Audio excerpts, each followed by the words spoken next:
This fly was inspired by caster Don Polovich, a fly fisher from South Dakota, who tied all CDC patterns and caught tons of fish. This is how you tie the 3-feather fly. Pinch the barb on a curved nymph hook. This is a Daiichi 1760, size 16. Secure your hook in your vise and get a base of dun colored thread started on the hook shank. Bring thread wraps all the way back to the bend of the hook. This fly is primarily comprised of CDC feathers, cul de canard, basically duck rump feathers. Grab your favorite pack of CDC and your favorite color. I'm using gray to match our local bugs. The first is for the tail portion. I'm going to preen those CDC fibers rearward. Grab one side of fibers between my thumb and pointer finger and strip them away from the stem.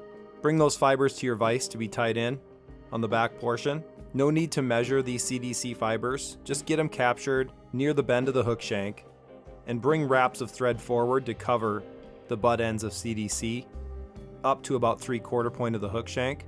Then you can trim off the excess butt ends and also trim your tail to the desired length.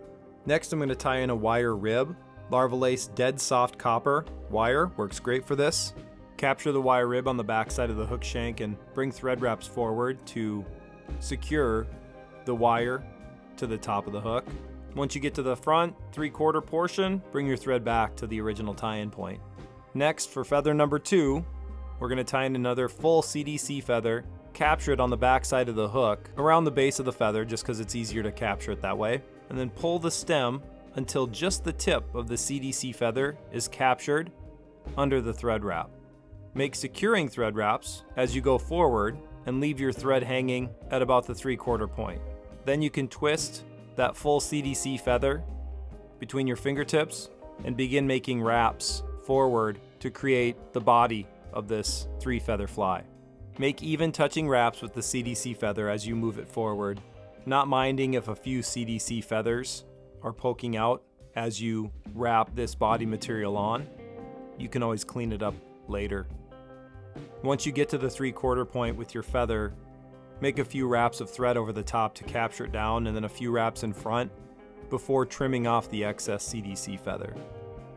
Bring your wire rib forward in spiral wraps. Do your best to get it evenly spaced.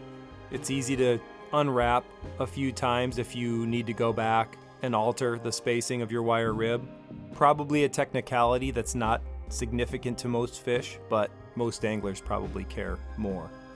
Once you get the wire up to the same tie-in point, capture it with thread over the top and in front before bending that wire back and forth and helicoptering it off.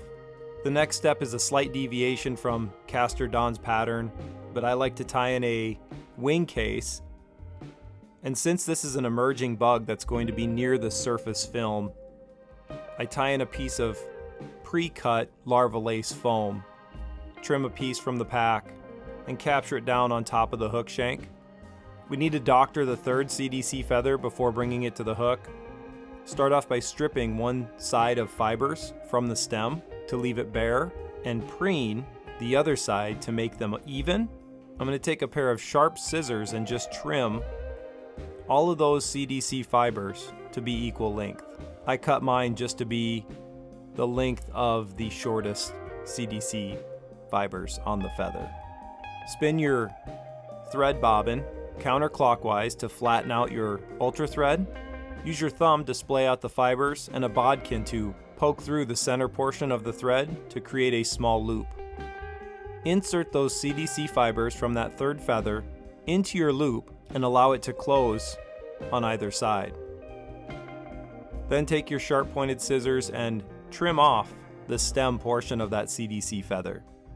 Next, you can spin your bobbin to twist those CDC fibers together into a nice little dubbing loop and begin making wraps around the front portion of the fly to create a thorax. After you tie in your CDC fibers, make a few half hitches to secure your work. Stroke the CDC fibers down into the side before pulling your foam wing case over the top and capturing it just behind the hook eye with your thread. Make a few wraps over your foam and in front, and then pull your excess foam straight up, trim it flush, and clean up your head with some thread wraps. I usually just go through with my fingers and pick at that thorax of CDC fibers to establish the length that I want, but I like a little bit of variance in the length of fibers, so I don't want it to necessarily be a perfectly flush cut with scissors. So I use my fingers instead to pluck cut the CDC fibers on the thorax. And then you've got yourself a brand new secret weapon, a 3-feather fly that will catch any fish that eats mayfly nymphs. Castor Don was an inspiration. He just used flies that caught fish, and this is a nod to him in his memory. We hope it helps you out on your home waters. These are all the materials you'll need to tie the 3-feather fly. We don't carry CDC, but use your favorite brand or the wild variety if you go out and hunt ducks once in a while. Give us a call at the shop if we can help you stock up on the best fly tying materials on the planet, or go to hagensfish.com to check out all we have. We'll get it shipped out to you ASAP.